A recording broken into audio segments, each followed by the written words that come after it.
Mamadou Sissoko, donc membre fondateur Guédiawaye Hip Hop, donc membre fondateur groupe Exil Cool,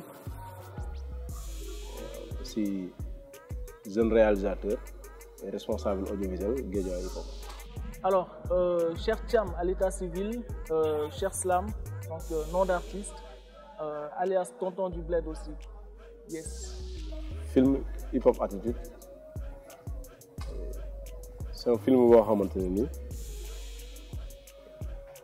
yàgg nañu am idée wu tourner réaliser film bi quoi.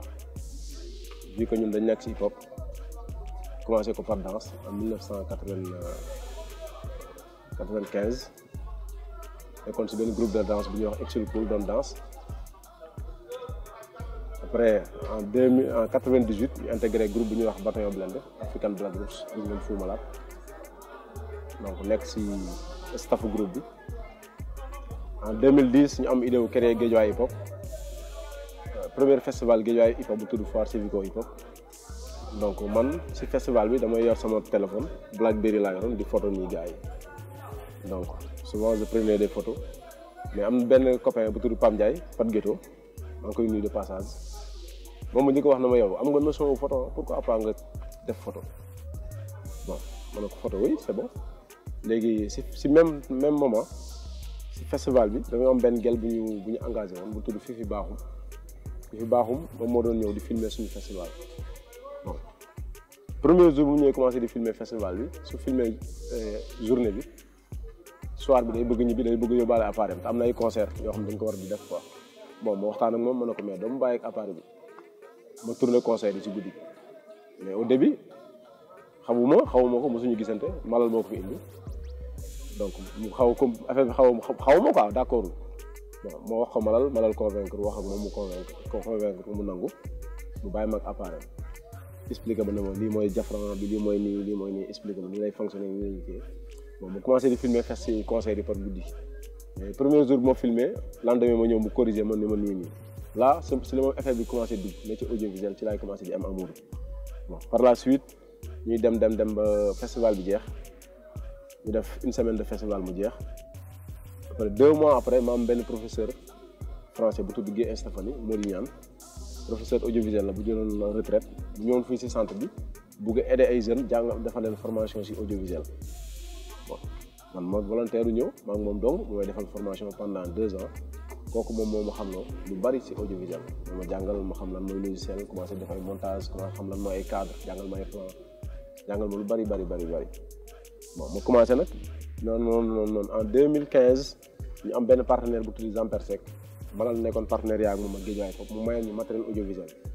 ñu am lépp am ay fonds et tout affaire yi ñëw fi donc ma commencé nag di def ay petite affaire di réaliser affaire yi ndaw festival yi may tourner affaire yi ndaw di ko réaliser ay petit documentaire ci yenn booy fii rappeurs yi di leen defal ay clip vidéo lépp mosuma réaliser film mosuma def am idée wu def ay film après ñu am benn programme bu tudd Focus ñu am formation 7 mois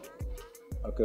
Gabi tam nekk Billy Boy tam nekk RTS ak ñoom Mahfous ñu defoon ñu fi formation ma am si diplôme attestation bon par la suite ma commencé nag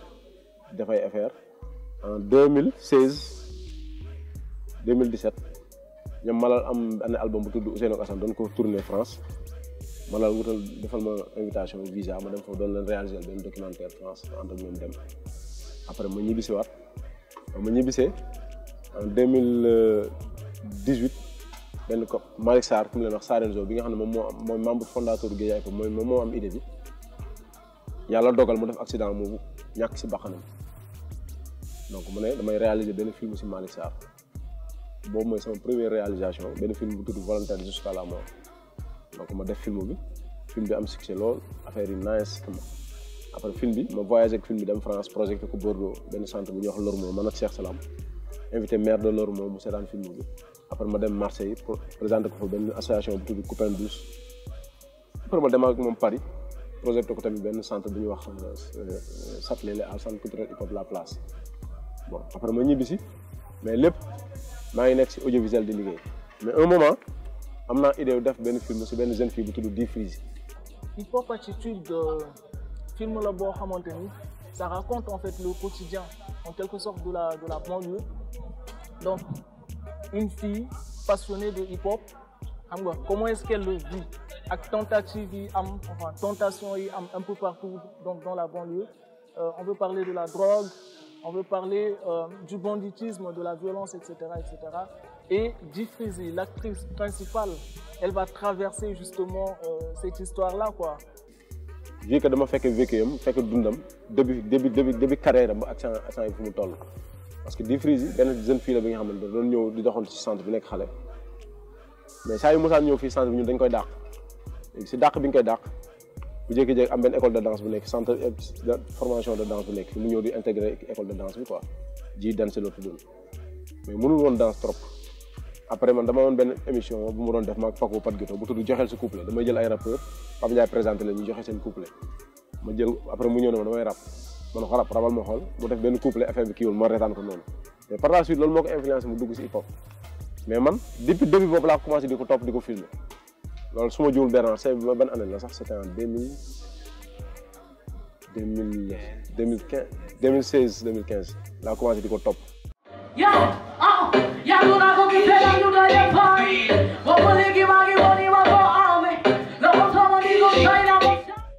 di ko topp mais li ma koy topp yëpp maa ngi xalaat idée pour def ci moom benn film ba yàlla dogal 2021 bi Fonds des cultures urbaines FDCI def ay financement ci cultures urbaines donc ñu bind benn projet bu tudd hip hop attitude déposé ko ñu am financement mooy léegi damay réaliser sama film parce que projet laa ko bind am tuuti financement bon vu que fond bi ñëpp dinañ ko dégg mais financement bi demeewul noonu quoi mais comme man ci milieu audiovisuel laa nekk donc ak ñi ma ci jot a xamante ne ñëpp partenaires yëpp sama gars yi techniciens yi réalisateurs yi cadreurs yi ñëpp ñëw volontaire bon ñu defandoo affaire bi ensemble muy tàmbale ko ci écriture scénario tout bindandoo scénario bi ensemble ak groupe bi ku nekk wax ci idée mais idée générale bi man la mais après ku ci nekk am nga sa touche boo ci indi parce que travail d'équipe la donc noonu ñu pare ci loolu def casting organiser casting woo artistes yi acteurs yi ñëpp ñëw ñu choisir suñuy acteurs organiser ay atelier de répétition prêt après def tourne dem def repérage des lieux après ci repérage des lieux songu tournage prêt dem benn ingénieur de son bu tudd Diggi dem ci moom liggéey ci son yi def say affaire yi bari mu compliqué trop mais yàlla dimbali nañu ba ñu réussir suñu idée am ñu ko wan ñi xalaat ne ñoom war nañ leen ko présenter nañ leen film bi ñu jot ko seetaan bon ñu am date le 25 juin incha allah fas yéene ko lancé fii mu def sortie officielle bi bon di xaar public bi aussi ñu ñëw surtout cinéastes yi pour ñu ñëw assister programme bi pour mën a xool pour ñu wax seen idée par rapport ak li ñu réaliser. Et en même temps toutes les préjugés yi am autour du hip-hop autour de la philosophie du hip-hop parce que nit ñi boo leen nee hip-hop rek seen xel dafay dem ci banditisme et cetera et on a voulu sensibiliser les gens à ces questions-là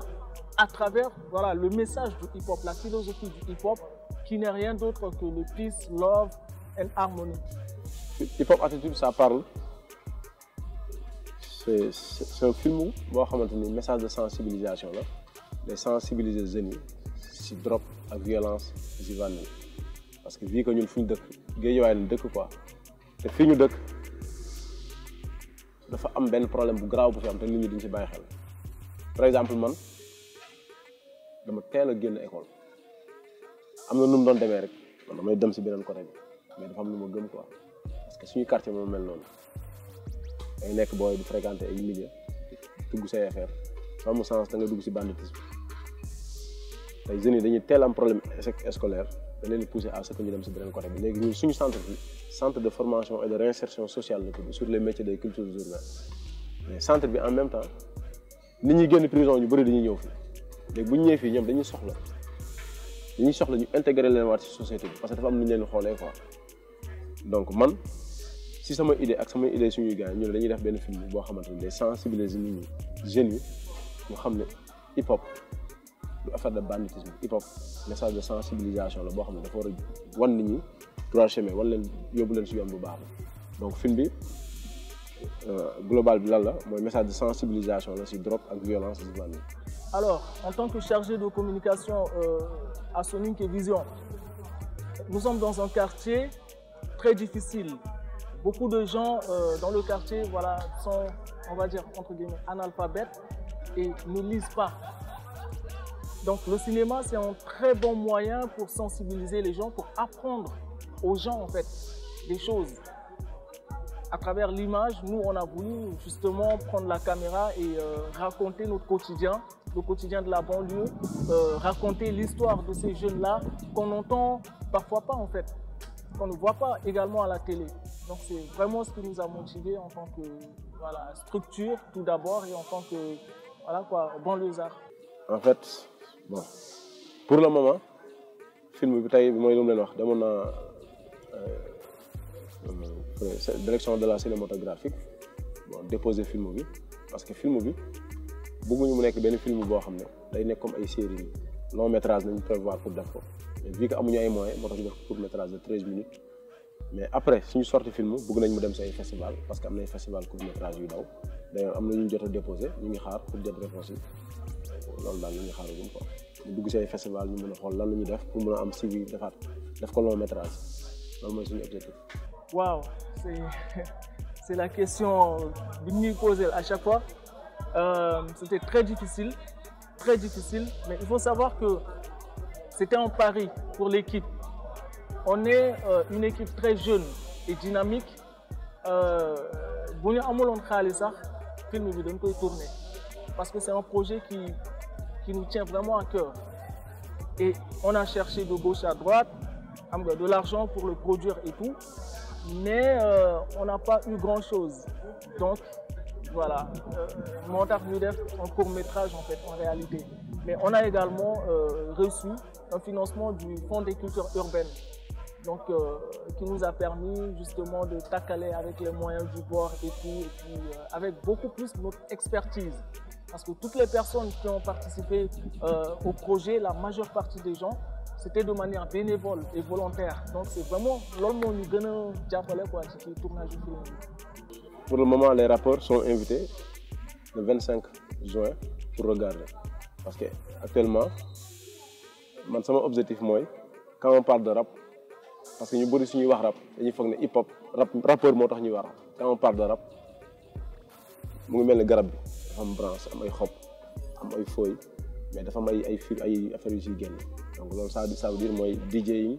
b-boying MCing graffiti tout.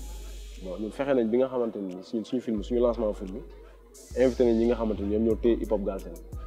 donc muy ku si mel ni Dibes lépp luy DJ tey Sénégal mënoo wax DJ te doo tudd Dibes tey ñu ne graphe lépp luy graffiti Sénégal mënoo ko wax te doo tudd Docta tey bu ñu waxee MC bu ñu waxee rappeur ñun suñu point de vue sama xalaat mënoo wax rap Sénégal te doo tudd Positive Black Soul donc fii mënoo wax danse te doo tudd Kay Fecc Gassira donc ñooñu ñëpp invité nañ leen le 25 pour ñu ñëw ñu xool par rapport à seen point de vue ci film bi parce que bu ñun sama gis-gis man mun naa ne sax pas sama gis-gis man kese mais ñëpp hip hop Galsen dafa manqué ci côté cinéma hip hop Galsen amul ay documentaire rek la mais amul film quoi amul film ci hip hop Galsen amul gisaguma ko quoi man bokk ñi ma seetaanagum yëpp c'est des films reportage les gens parlent leur histoire way ñun fii lañ jaar nii leen def pas un film pour la première fois sauf que am na ko tudd Fat Kandé ku def benn film mu tudd wala boog la tudd donc film bi c'est série la boo xamante ni voilà mais par rapport ak ñun lu ñu def parce que ñun dañu wane hip hop parce que suñu film suñ ko seetaanee nañ gis hip hop parce que lépp luy hip hop suñu film laal na ko quoi. Alors nous on invite tout le monde le 25 juin à Guédiawaye Hip Hop pour le lancement du film donc dinañ def benn projection bu mag et ñu ngi ciy invité tout le monde xam nga ku bëgg a ñëw rek ñëwoon nga découvrir ce film en tout cas ça va être super. Les prochains projets mooy fexe ñaan yàlla am ay financement pour eggal suñu film mu nekk long métrage. Les prochains projets déjà faire en sorte que le projet actuel Hip Hop Attitude ñu focaliser vraiment ci loolu. Voilà, diffuser un peu partout au Sénégal et dans le monde. Ensuite, on aimerait voilà, faire la version longue, le long métrage. Maintenant, en termes de projet, il y a des choses qui sont en train voilà, d'être préparées. Et Inch'Allah, gars, oui, pour le moment, bon. Là, on est fixé pour le moment. en plus topp festival yi bon ñaan yàlla ñu accepté suñu film pour ñu mën a gunge suñu film vu que ñun ñooy réalisateur en même temps ñun ñooy producteur bi quoi. Alors après la sortie du film c'est la diffusion, la communication autour du film, donc essayer de faire au maximum pour que le public découvre le film, et ça on va le faire à travers les festivals.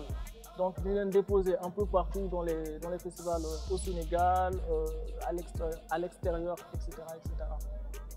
Culture sénégalaise. Ouais, vu que nous, vraiment, bon, la culture sénégalaise nous a beaucoup aidé, très franchement parlé. Parce que su fekkoon man Modou Mama tey Mouhamadou Cissokho su fekkoon hip hop amul mun naa doon leneen laay doon, mais grâce à hip hop tey moo tax ma doon li ma doon tey hip hop moo tax tey yéen ngeen mën a ñëw fii def si man interview. Et quand on parle de culture, hip hop culture la bokk quoi. Vraiment. Le message c'est déjà qu'on a une culture super riche, une culture sénégalaise très riche, africaine très riche, qu'il faudrait la préserver par tous les moyens. Jamono ji on est en train de subir des assauts en fait d'autres cultures un peu partout dans le monde.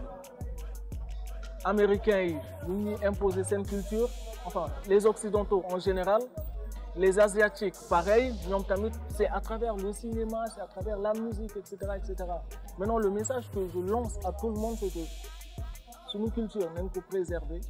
képp kuy téye caméra, képp kuy téye micro, c'est-à-dire il faut mettre de la culture dans ça, il faut mettre sa propre culture dans ça. Oui, parce que am na loo xam ne day reetaaloo nit ñi tout le temps parce que dafa am benn jeune réalisateur moom moo doon assisté bu tudd Emmanuel, mais moom tellement que dafay speed dafa yàqamti trop bu ñu tourné film yi suñ nekkee su plateau bi démarré rek balaa ñuy coupé da ngay jékki-jékki mu dégg ne stop coupé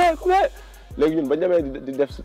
def suñu film am na ay séquences yu naay suñu am mais ay problème day dugg suñu vidéo yi léegi dama mujj toog di ko rek quoi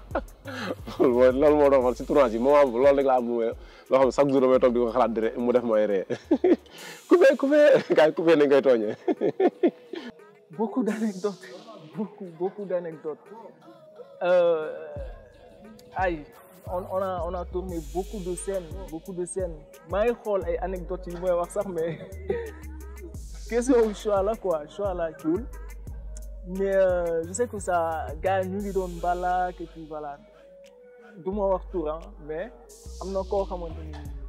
sànq Modou Mama mu ngi koy wax coupé lañ ko doon wooye quoi ci kii coupé. Fin comme ñagas. En tout cas merci beaucoup bon maa ngi leen di jaajëfal donc di wax ne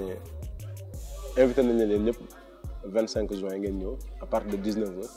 ñëw seetaan si film bi soxla nañ aussi ngeen wax ñu seen avis par rapport ak film bi boo leen seetaanee film bi ba pare ngeen jox ñu seen point de vue nan ngeen gisee effet réalisation bi et tout quoi. Le mot de la fin c'est déjà exhorter voilà la jeunesse parce qu'on a parlé de sensibilisation des jeunes donc face au fléau de la drogue, de la violence juvénile, etc. Sensibiliser les jeunes et leur dire que ils sont une richesse, ils sont une force pour la nation. Et cette richesse et cette force, ils ne doivent pas en fait la gaspiller. Le Sénégal a besoin de tous les jeunes, de tous les bords possibles. Que ngay intellectuel, wala ngay maçon, wala etc. Le Sénégal a besoin de toi et on a besoin de tout le monde pour bâtir ce pays-là. Et on a surtout besoin des jeunes. Donc, mon message, c'est vraiment képp kuy jeune ngay déglu kii bi comment dirais-je l'interview, ressaisis-toi nga xool bu baax lan nga mën a def pour jëmale Sénégal ci kanam.